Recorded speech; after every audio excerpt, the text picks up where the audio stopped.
Estamos viendo mucha alegría y estamos viendo lo que ha sido un campo misionero. Está llegando, por lo menos para nosotros, a ser una fuerza misionera.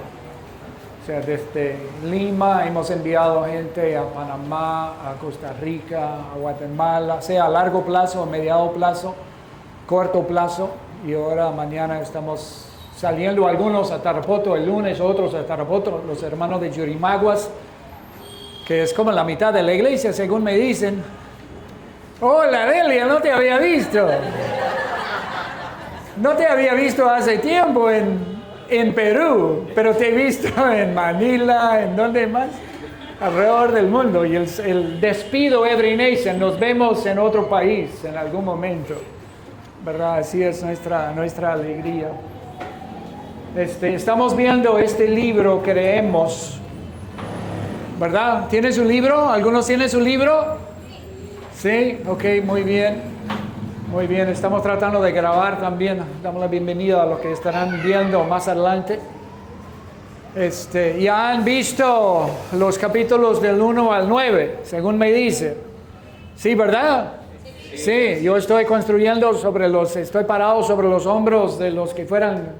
Y así es toda la vida cristiana, realmente. Estamos construyendo, estamos parados sobre los hombros de los que han ido delante de nosotros. Así que vamos a estar hablando primero de los sacramentos.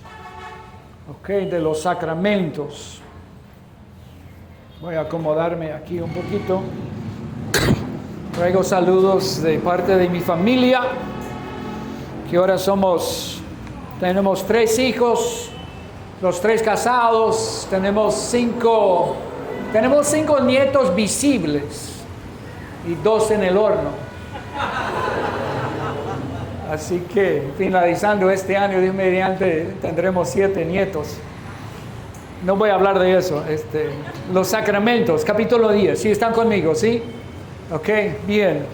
Aquí hay una oración inicial. A mí me encanta este libro porque estudiando lo poquito que he estudiado, nos da un poquito de la historia de la iglesia. Algunos de los padres de la fe nos da una historia, un ejemplo de cómo ellos lucharon con estas doctrinas básicas.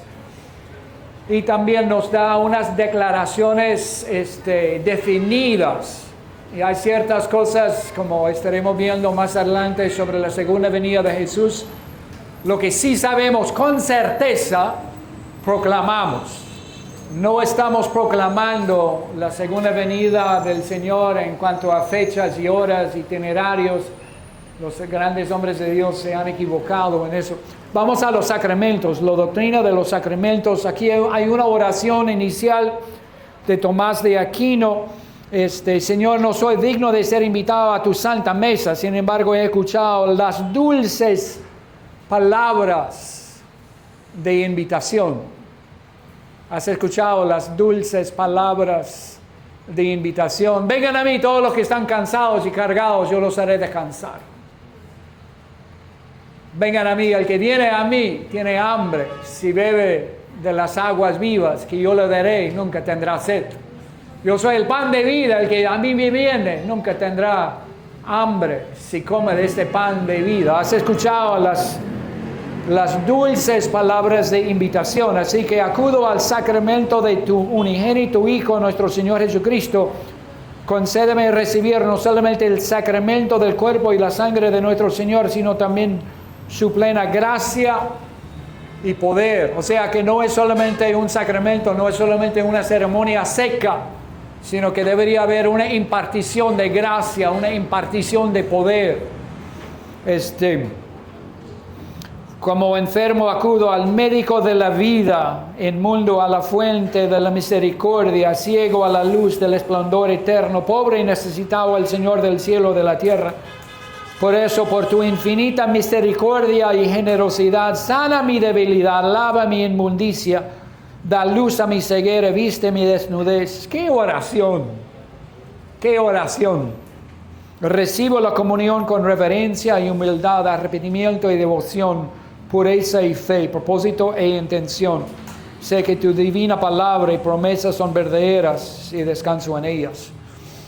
Ahora, lo que vamos a estar hablando de dos sacramentos. Vamos a estar hablando del sacramento de la Santa Cena, algunos lo llaman la comunión, o sea, el pan y el vino, y también el sacramento del bautismo, que son los dos sacramentos que Jesucristo nos ha dejado. Yo sé que muchos venimos de un contexto religioso diferente, donde hablan de 7 sacramentos, hablan de 15 sacramentos, que han agregado otros y han de alguna manera distorsionado los sacramentos en un par de caminos.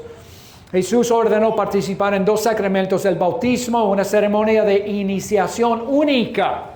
¿Cuántos han sido bautizados en agua? Estamos hablando del bautismo en agua. O sea, ha sido bautizado en agua después de haber creído en el Señor Jesucristo.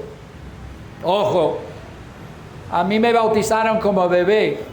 No me pidieron permiso, me mojaron. Más adelante, al rato el niño está llorando en toda la ceremonia. Y después hacen lo que llaman la confirma, una confirmación, supuestamente confirmando los votos bautismales. Caso mío, yo sabía que era una mentira. Yo sabía que yo en lo personal no estaba confirmando nada, porque yo no estaba viviendo para Cristo Jesús. Tenía todo el conocimiento de mi rebeldía de alguna manera, que yo sabía que eso no era, pero como era la fiesta de la tarde, y mis hermanos mayores ya habían pasado por esa ceremonia, y venían los primos y los tíos, tenía que decir que sí, que toda la ceremonia. Pero si alguien hubiese llegado a la casa en medio de la fiesta, me hubiese dicho: Felipe, estás mintiendo. Nada más agacho la cabeza. Sí, tienes razón. Pero porque el bautismo en agua siempre viene después de haber creído en Cristo Jesús. Es un bautismo del creyente. Si están conmigo, ¿verdad?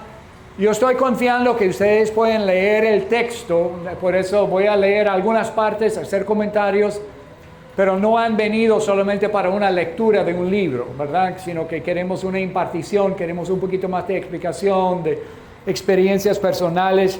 Aquí tenemos Juan Calvino vamos a estar hablando de la Santa Cena, porque Juan Calvino, ahí vemos las fechas, estamos hablando del siglo XVI, experimentó una repentina conversión espiritual mientras estudiaba artes y derecho civil cuando era adolescente en París.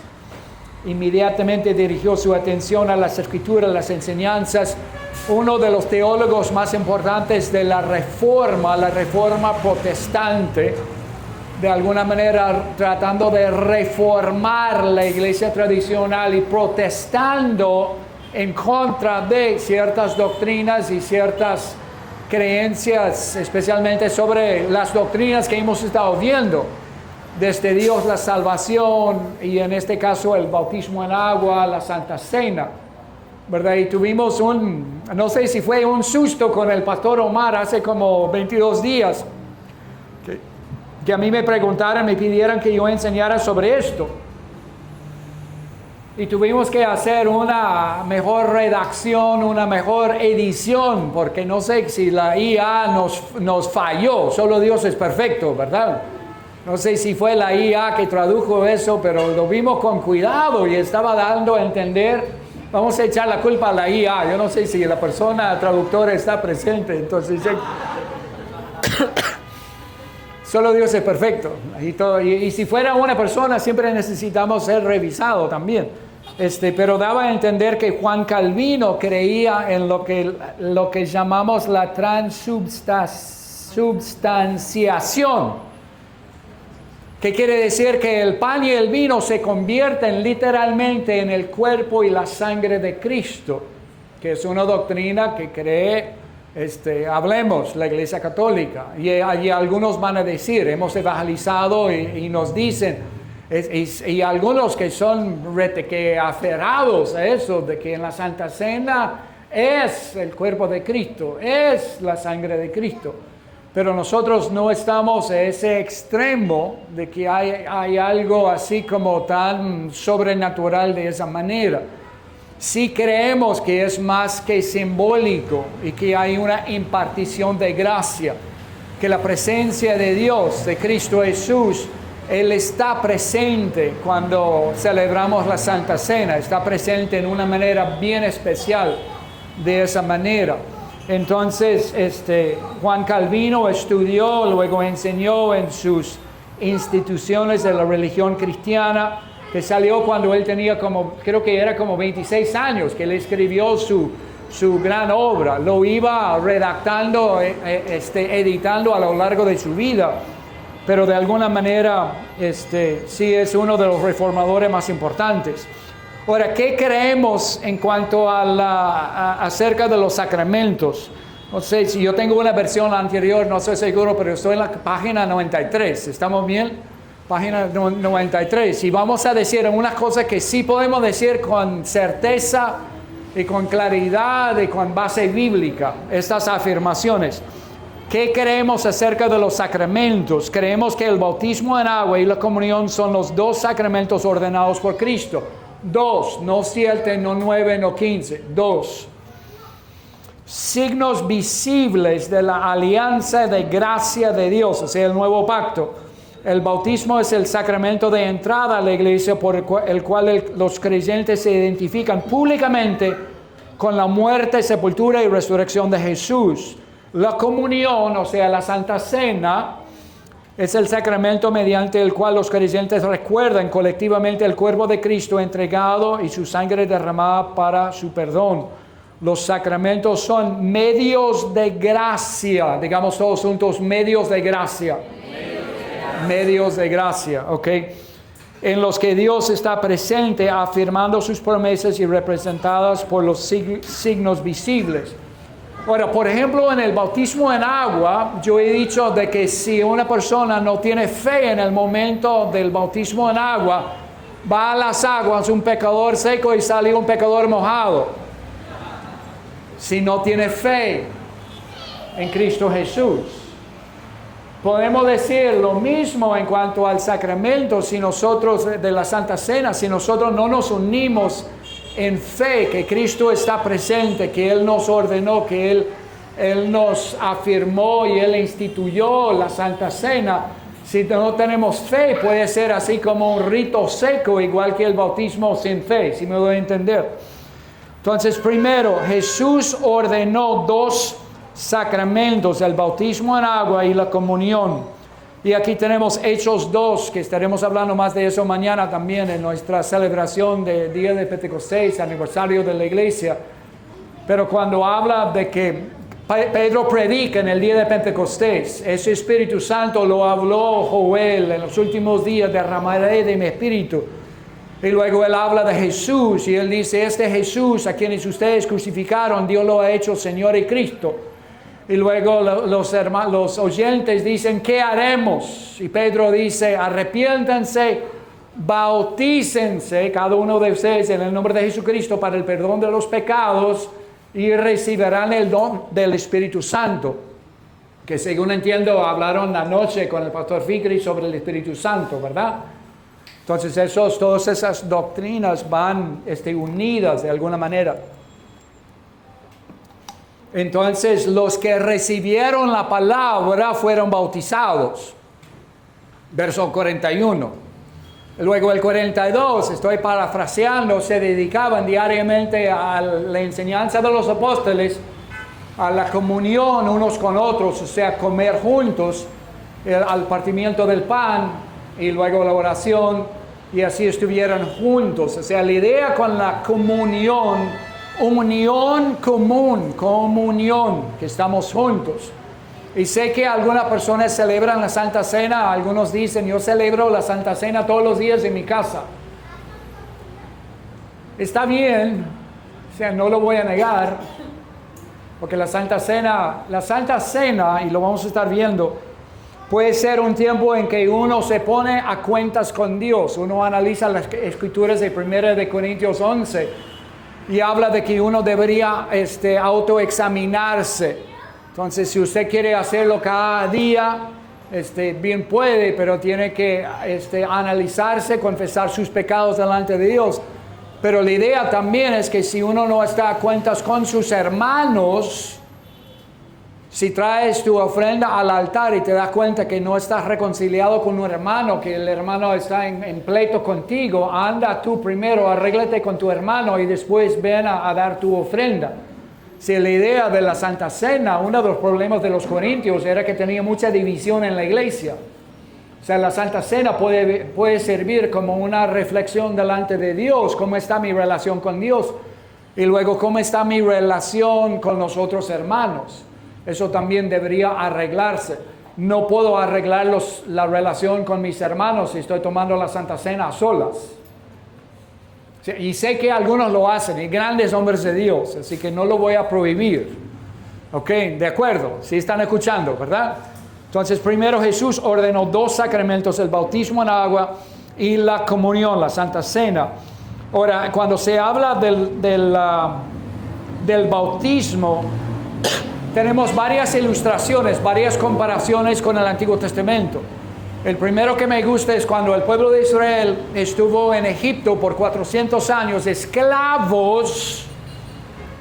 Su libertador Moisés los saca de Egipto, de la esclavitud. La última de las 10 plagas fue la plaga de la muerte de los primogénitos. Pero los israelitas pusieron la sangre de un cordero en los dinteles de la puerta y de esa manera el ángel de la muerte pasó por encima. No fue a esa casa como para matar al primogénito. Eso lo llamamos ahora la Pascua, que celebramos hace unos días en la Semana Santa. Jesús viene a ser el Cordero de la Pascua para nosotros. Salen de Egipto y están caminando y llega a una encrucijada porque están al lado del Mar Rojo. Faraón con su ejército los quiere hacer volver a la esclavitud a Egipto. Moisés clama al Señor, Señor, ayúdanos, sálvanos, haz algo. El pueblo está hablando de apedrear a Moisés. ¿Por qué nos sacaste? No es que había tumbas en Egipto para que muriéramos en Egipto. ¿Por qué nos has sacado al desierto para quedar muertos a espada del faraón? Entonces el Señor le dice a Moisés, levanta la vara. Y el Señor levanta la vara. Algunos saben la historia o lo han visto en la película, los 10 mandamientos. El Mar Rojo se divide, el pueblo de Israel pasa sobre tierra seca. Y luego siempre el faraón con sus carrozas y todo su ejército los sigue. Y Moisés desde el otro lado, cuando todos y cada uno de los israelitas están sanos y salvos, levanta la vara otra vez y las aguas les vienen encima. Y así Faraón y todo su ejército mueren en el mar. Eso viene a ser un símbolo porque nuestro libertador, Cristo Jesús, nos ha sacado de Egipto, del mundo, y nos ha hecho llegar a las aguas del bautismo. El faraón, el diablo, nos quiere hacer regresar a la esclavitud, y ahí es donde nos toca tomar la decisión de meternos en las aguas de bautismo. Y así viene a ser un símbolo de la salida a la libertad, salida de Egipto. Y así he notado cuando las personas quieren seguir a Cristo, pero no se quieren bautizar en agua, les va a ser difícil en la vida cristiana. Porque Jesús más adelante bien les puede decir, ¿por qué me llamas Señor, Señor? Y luego no haces lo que yo les digo. Porque Jesús mismo fue bautizado en agua, ¿verdad? ¿Se acuerdan? Juan el Bautista, Juan dice, no, yo tengo que ser bautizado por ti, ¿por qué vienes a mí? Y Jesús fue bautizado, no era un bautismo de arrepentimiento, porque Jesús nunca pecó, pero Él lo hizo para cumplir toda justicia y también lo hizo para poner un ejemplo para nosotros. Entonces Jesús fue bautizado en agua, los cielos abiertos, una voz del cielo, tú eres mi Hijo amado, en ti tengo complacencia. Creo que si queremos escuchar esa voz del cielo, tú eres mi Hijo amado, en ti tengo complacencia, debemos estar en obediencia. Y las personas que llegan a las aguas de bautismo, hacemos el 1 a 1, hacemos el libro morado. Y no solo nosotros entre las herramientas de discipulado que usamos, sino que cualquier cristiano que quiere seguir a Cristo, pero no quiere bautizarse en agua, no quiere seguir a Cristo. Te estoy hablando así como un poquito fuerte, pero al final de cuentas tenemos que hablarlo, ¿verdad que sí? Entonces es un paso de obediencia. Y luego se identifica también con la liberación de Noé del diluvio. 1 de Pedro 3 nos habla de que hubo como un tipo de lavamiento sobre sobre el planeta Tierra en el diluvio. Y así Dios también de alguna manera hace un lavamiento espiritual, hace algo, hay algo que sucede. No creo que sea el bautismo en agua, no es solamente un testimonio público. ¿Por qué digo eso? Porque si vemos los ejemplos de bautismo en el libro de los Hechos, esto no está en las notas, así que no lo vayan a buscar. Porque cuando Felipe habló al etíope, el eunuco, en el camino desierto, camino a Gaza, Hechos 8, cuando había agua, el etíope le dice a Felipe, aquí hay agua, ¿qué impide que yo sea bautizado? Y lo bautizó ahí mismo en el desierto. El único testigo fue el chofer de la carroza. Si fuera solamente testimonio público, ¿por qué no los llevaran a Jerusalén otra vez a los hermanos? O pienso también en Pablo y Silas. En el caso de el carcelero de Filipos, Hechos 16. Cuando hay un terremoto divino, ¿verdad? Todos los presos están ahí todavía, las cadenas se cayeron, el carcelero se iba a matar, Hechos 16, ¿verdad? Y luego Pablo le dice, no te hagas ningún mal, aquí estamos todos nosotros. El carcelero pregunta, ¿qué hago para ser salvo? La respuesta, cree en el Señor, serás salvo tú y tu casa. Dice que en aquella misma hora de la noche él fue bautizado. ¿Por qué no esperó al culto general? Bueno, primero que era una nueva plantación de la iglesia. ¿Por qué no esperó hasta tener más hermanos? Estamos hablando del bautismo en agua, ¿verdad? ¿Ustedes saben quién demoró más tiempo entre su conversión y su bautismo en agua en la Biblia? Trivia bíblica, ¿verdad? Fue el apóstol Pablo, duró 3 días. Los demás fueron, de lo que sepamos en la Biblia, los demás fueron bautizados de inmediato. El carcelero a aquella misma hora. Cuando Pedro fue a la casa de Cornelio, vino el Espíritu Santo, comenzaron a hablar en lenguas, y luego Pedro dice, ¿quién impide agua para que sean bautizados? Inmediatamente fueron bautizados. Ahora, en la historia de la iglesia, hablando de la historia de la iglesia, se ha visto algunas personas que dijeron, sí, yo creo, fueron bautizados y después desaparecen. Estoy seguro que eso nunca ha pasado entre nuestras iglesias. Nunca. ¿Por qué se ríe el pastor? Entonces, en la iglesia primitiva, estoy hablando del primer siglo, segundo siglo, tercer siglo, tuvieran clases casi como esto, creemos, clases de doctrina hasta por 1 año, 2 años, y después les permitieron ser bautizados en agua, como para afirmar su creencia. Si la iglesia, o si uno estudia la historia de la iglesia, ve que hay diferencias en la práctica de estas cosas, ¿ok? Luego, y luego también la práctica de la circuncisión, que eso en Colosenses, ustedes fueron circuncidados con circuncisión no hecha a mano, circuncisión por la fe en el Señor Jesucristo. Así, habla de ese elemento importante de la fe. Ahora, número 2, en el bautismo en agua, los creyentes se identifican con la muerte, sepultura y resurrección de Jesús. Aquí tenemos Romanos 6. Romanos 5 nos habla de que somos justificados por la fe, no por las obras ni por cumplir la ley. Capítulo 6 comienza con una pregunta. Si somos justificados por la fe, entonces sigamos pecando para que la gracia abunde. De ninguna manera, dice el apóstol Pablo, Romanos 6. ¿No saben que todos ustedes que fueron bautizados en Cristo, fueron bautizados en su muerte, para que fueran resucitados también en su resurrección. Entonces, en el bautismo en agua nos estamos identificando con la muerte y la resurrección de Cristo Jesús. Ya no somos esclavos del pecado. Y estaremos hablando más de eso en la parte de la santificación.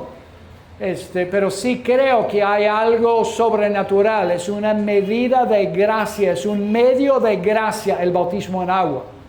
No es que nunca vayamos a pecar otra vez, pero sí hay una nueva libertad. Así como los hijos de Israel fueron liberados cuando pasaron por el Mar Rojo, nosotros de alguna manera somos liberados. Así que al identificarnos con la muerte, sepultura y resurrección de Jesús en el bautismo, señalamos nuestro deseo de morir al pecado y vivir para Dios. Y luego la otra, número 3, en la comunión, o sea, en la Santa Cena, los creyentes recuerdan la muerte expiratoria de Jesús. Y a mí me gusta decirlo de esa manera. En 1 Corintios nos habla de que estamos, vamos a leer la Escritura, 11:23. Pero yo recibí del Señor lo mismo que los he enseñado, que el Señor Jesús, la noche en que fue entregado, tomó pan, después de dar gracias, lo partió y dijo: esto es mi cuerpo que es para ustedes, hagan esto en memoria de mí. De la misma manera tomó la copa después de haber cenado, diciendo: esta copa es el nuevo pacto en mi sangre, hagan esto cuantas veces la beben en memoria de mí. O sea, los versos a continuación dice: así que estamos proclamando su muerte hasta que Él venga.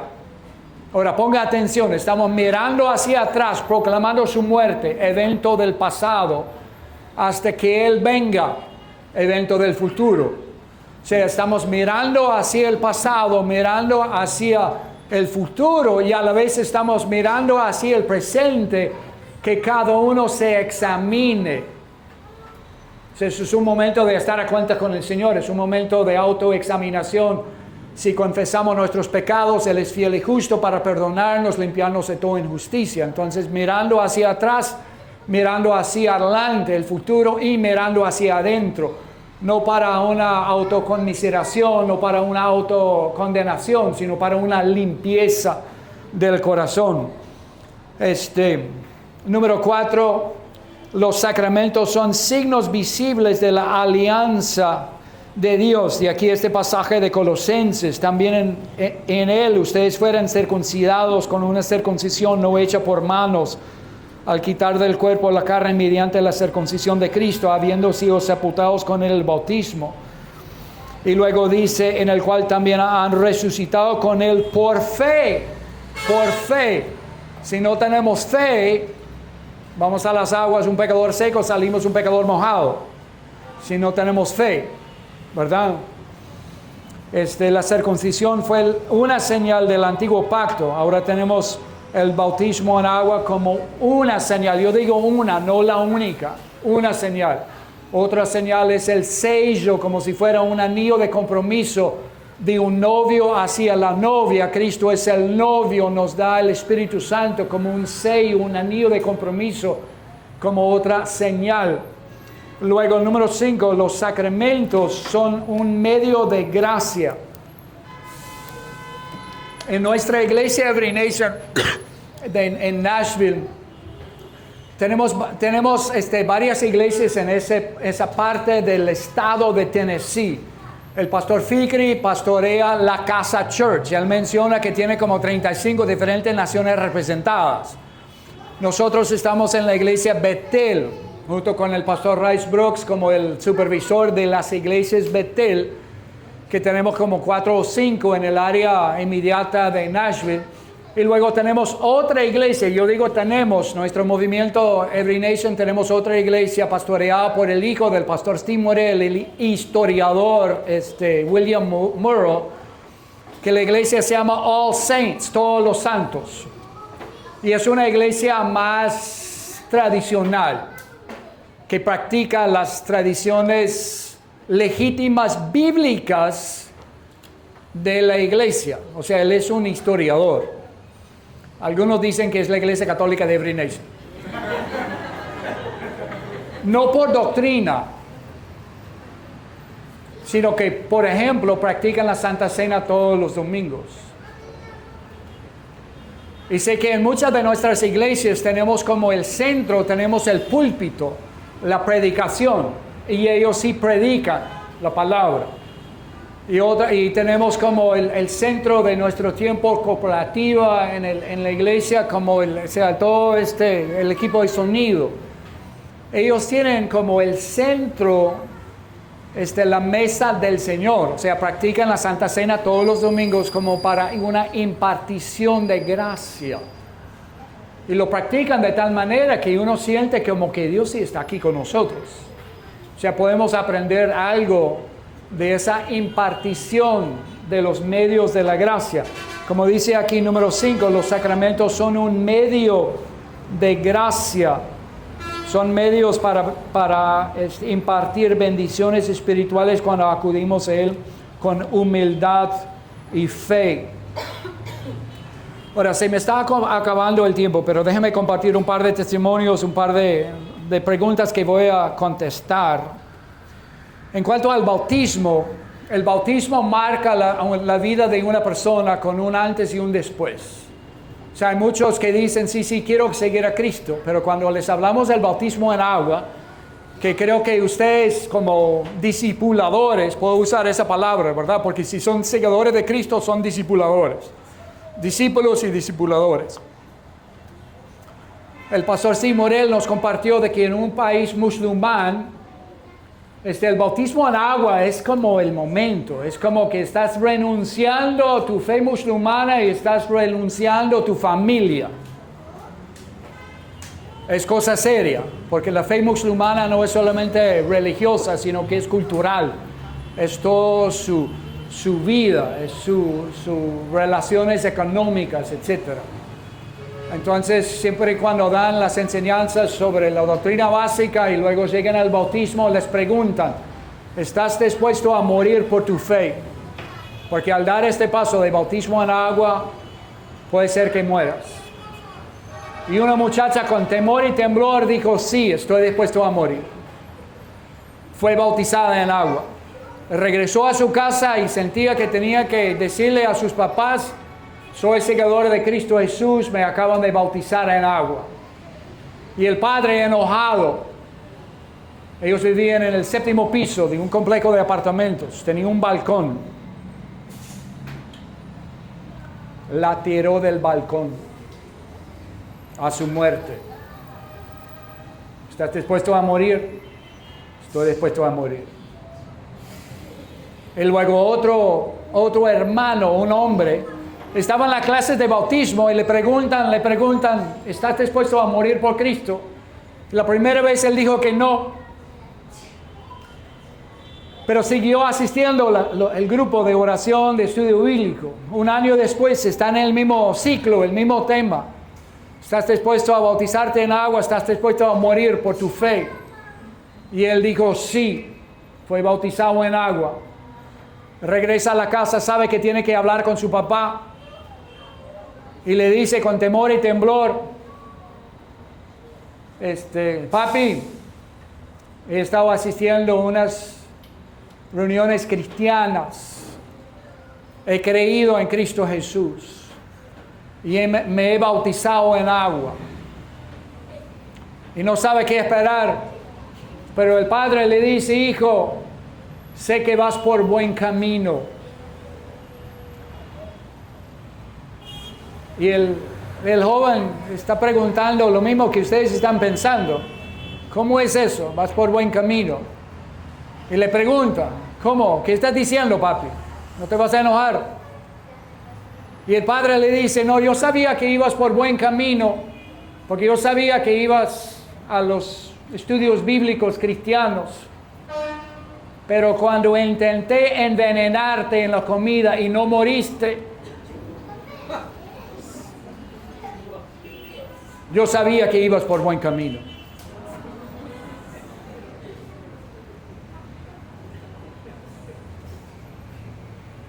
Bautismo en agua.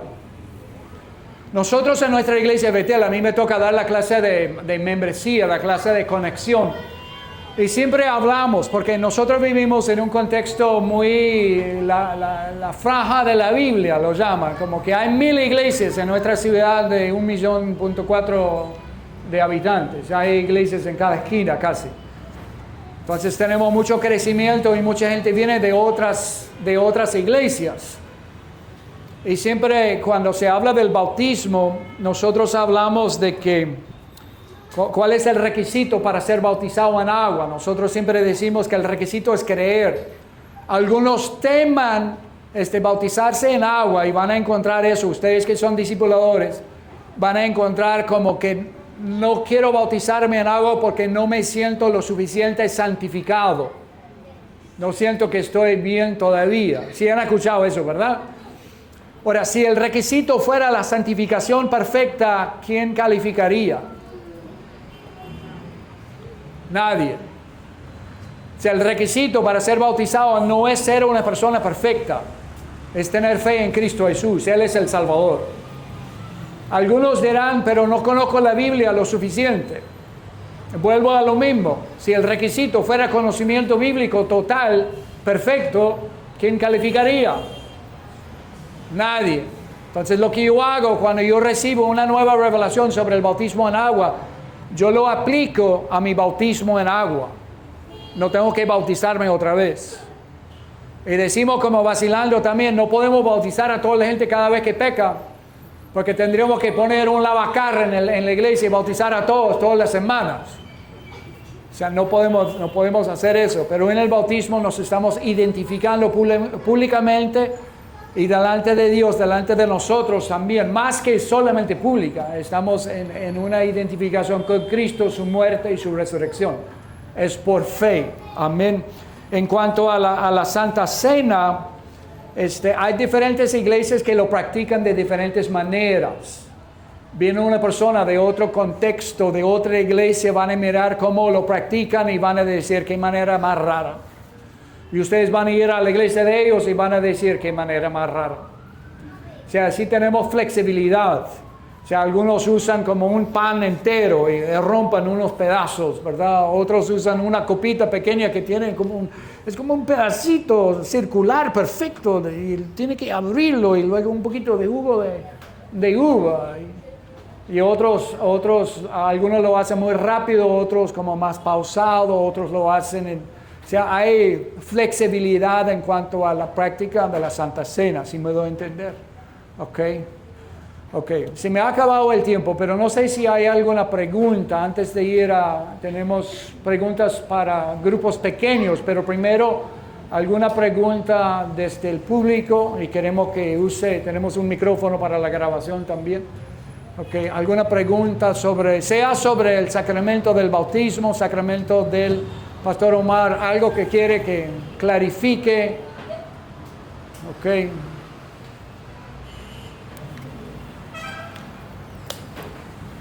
Sí, básicamente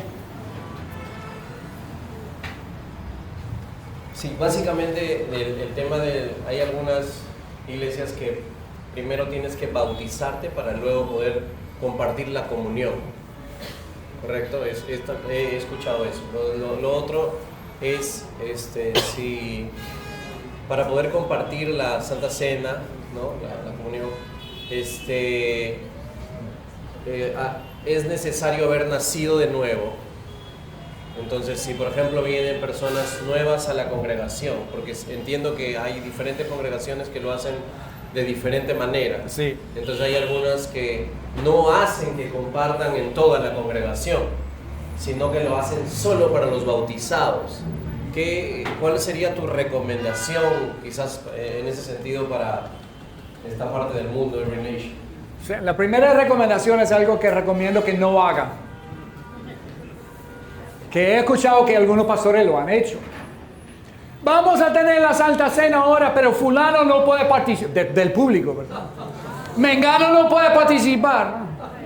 Y la sutana no lo vas a tener. Eso es como muy pesado, muy señalar a la gente, el público, no lo recomiendo. No lo recomiendo.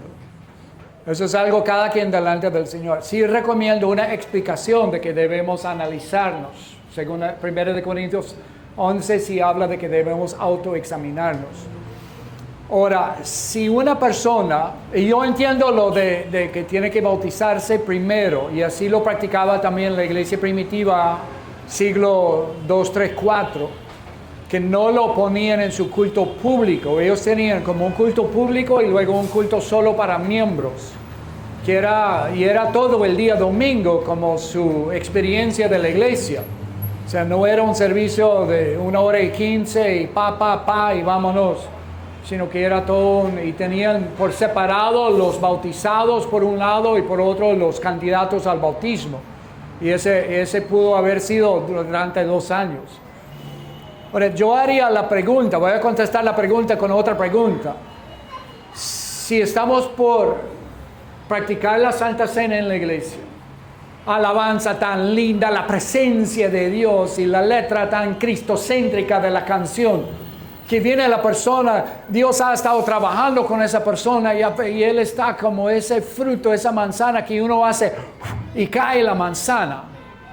O sea, Dios le ha estado preparando el corazón.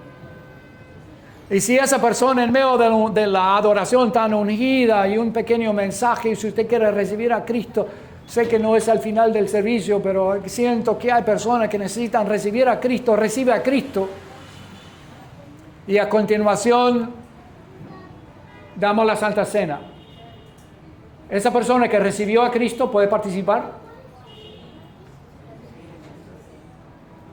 Muchos dicen que sí. Yo compartiría esa inclinación.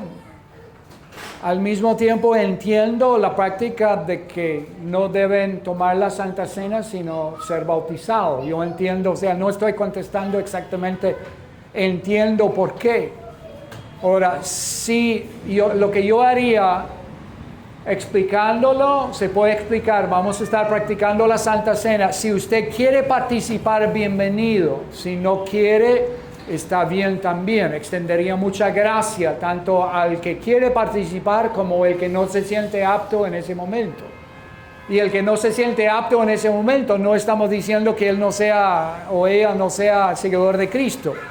Puede ser que tenga que arreglarse, que discutió con la esposa en camino a la iglesia y como que no, yo no estoy bien delante del Señor en este momento. Entonces, tranquilo.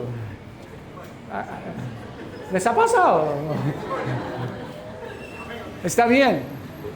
O sea, hay diferencias de opinión en cómo se practica. A mí sí me gusta como dar una explicación y lo mejor sería dar permiso a los que no quieren para que no se sientan obligados y tampoco se sienten condenados si no practican. O sea, extender mucha gracia a todo el mundo. Porque dice que los que comen indignamente comen juicio y enfermedad. Comen indignamente. Creo que eso se refiere a divisiones en la iglesia. Yo creo que Dios es más grande que si una persona come la Santa Cena, al rato, si no ha recibido a Cristo, el comer la Santa Cena no es el único pecado del cual necesita perdonar. Necesita perdón de un montón de otros pecados, ¿verdad? O sea, yo creo que en nuestra iglesia luterana, yo participé en la Santa Cena después de la confirma sin haber recibido a Cristo. O sea, no me cayó un rayo del cielo. Yo creo que hacemos más daño, como al principio yo mencioné, el pastor que dijo, vamos a practicar, vamos a tener Santa Cena, pero fulano, mengano, no puede. O sea, señalar a la gente desde enfrente, eso no es la gracia, la invitación, no es así como, eso es para que la gente no vuelva a la iglesia. Okay. Indignamente, creo que tiene que ver con las divisiones entre hermanos, más que una persona no cristiana participando en la Santa Cena. Creo que la gracia de Dios, o sea, sí debemos explicarlo, sí debemos ganarle para Cristo. ¿Ok? ¿Está bien? ¿Sí? ¿Ok? ¿Alguna otra pregunta? Sí. Una pregunta. Pasa aquí y con el otro micro en la mano también. Uno es para la grabación, otro es para el público.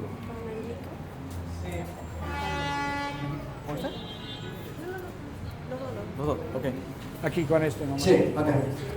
Ok, pasa cuando mencionó Hechos capítulo 8, cuando el Evangelio dice estaba siendo, cuando los cristianos o los discípulos habían sido esparcidos y todo ello, el Evangelio se estaba extendiendo en Samaria, y me llama la atención que en una parte dicen, ya envían a Pedro y Juan por lo que estaban, ¿no?, sucediendo en Samaria, y la palabra dice que porque solamente habían sido bautizados en el nombre de Jesús. No sé si se refiere al bautismo en agua, pero no habían sido bautizados, dice, por el Espíritu, en el Espíritu, ¿no? Entonces yo quería saber si el bautismo en agua o sea, sabemos que es necesario, pero todos deben ser bautizados en el Espíritu Santo.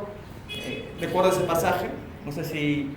¿O a qué se refiere exactamente? Los que fueron bautizados en agua no recibieron el Espíritu Santo, no estaban llenos del Espíritu Santo todavía, necesitaban que venga Pedro y Juan para que sean impartidos sus manos. Buena pregunta, muchas gracias. Y estamos combinando la doctrina del Espíritu Santo junto con el bautismo en agua, pero está bien, es difícil separarlo. En cuanto al Espíritu Santo, primero que nadie puede venir a Cristo Jesús sin que el Espíritu Santo esté atrayendo, convenciendo de justicia, juicio, de pecado. Es el Espíritu Santo que los ha traído aquí. O sea, no estarían un sábado una tarde pasando un tiempo sin que el Espíritu Santo les...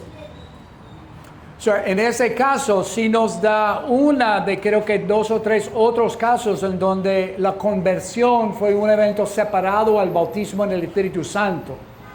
En algunas ocasiones, Cornelio, Hechos 10, 44 al 48, como que recibieron la salvación y la llenura del Espíritu en un solo paquete y luego fueron bautizados en agua. Caso de Saulo, dice que Ananías oró por él para que recibiera el Espíritu Santo y que fue bautizado en agua en ese momento. No nos dice que Pablo que comenzó a hablar en lenguas, pero más adelante él mismo dice, hablo en lengua más que todos ustedes. Entonces sabemos que él habla en lenguas. El caso de Samaria, Felipe va a Samaria, predica la palabra, dice creen en Jesús y son bautizados hombres y mujeres. Luego en Jerusalén escuchan que Samaria había recibido la palabra de Dios. El primer viaje misionero lo envían para orar por ellos para recibir la llenura del Espíritu Santo. Cuán importante es. Los mismos discípulos que cuando los samaritanos no querían recibir a Jesús, preguntan, Señor, ¿debemos llamar fuego para consumirlos como el profeta? Y Jesús dice, no, ustedes no saben de qué espíritu son. Y no saben, pero en un futuro cercano estarán orando por ello para recibir el fuego del cielo del Espíritu Santo. Entonces, en ese caso, sí nos indica que fueran convertidos, recibieran a Cristo por obra del Espíritu Santo, porque nadie puede creer, nadie llega a Jesús, nadie confiesa a Jesús. Jesús es el Señor, a menos que sea el Espíritu que esté operando. Pero fue una segunda llenura, una segunda experiencia. Sí creo en una segunda, una tercera, una cuarta, una quinta. Creo que no debemos emborracharnos con vino, Efesios 5:18, sino que debemos estar siendo llenos del Espíritu Santo. Así como yo estoy tomando agua, necesito agua todos los días. Necesitamos del Espíritu Santo todos los días. Y sí creo que es importante al establecer fundamentos en la gente que revisemos si han sido bautizados en agua y también que han sido bautizados o llenos del Espíritu Santo. El hablar en lenguas no lo veo como la evidencia, sino como una evidencia, entre otras evidencias como el poder de lo alto para ser testigo eficaz, denuedo, valentía, el fruto del Espíritu, amor, gozo, paz, paciencia, como una señal del Espíritu Santo. Antes yo hubiese dicho que las lenguas son la señal. Si no hablan lenguas, no tiene el Espíritu Santo. Yo no puedo decir eso. Es una señal. Hay otros dones del Espíritu, como el don de sanidad, el don de profecía. Y eso fue la lección de anoche también, ¿verdad? Pero está bien. ¿Está bien? ¿Contesté? ¿Sí? Ok. Eso lo hablamos casi todas las veces que hacemos la clase de conexión también. Algunos creerán que los dones han cesado Que cuando murió el último apóstol de los 12, murieron los dones con él. Bueno, primero que fueran más de 12 apóstoles mencionados en la Biblia, porque Pablo y Silas son mencionados, Bernabé mencionado como apóstol, uno que es enviado. Otros irán al extremo que mencioné, a menos que hables en lenguas, irán al extremo entre todo lo que es el cuerpo de Cristo. Hay extremos. Irán al extremo de decir, si no hablas en lenguas no eres cristiano, que tampoco comparto ese extremo, ¿verdad? Porque de tal manera amó Dios al mundo que ha dado a su Hijo unigénito para que todos los que hablan en lenguas, todos los que creen, ¿verdad? Entonces, para traernos a un equilibrio entre dos extremos, el cesacionismo y el pentecostalismo extremo, ¿ok? Bien, pero sí creo que debemos seguir el amor y anhelar los dones espirituales, especialmente el de profecía. Ok, bien, otra pregunta. Time, ya, ok. Padre, gracias te doy por este lindo grupo de hermanos. Padre, oro, Señor, por sus vidas. Padre, oro que estas doctrinas, estos sacramentos pueden quedar sellados en nuestros corazones. En el nombre de Jesús. Amén.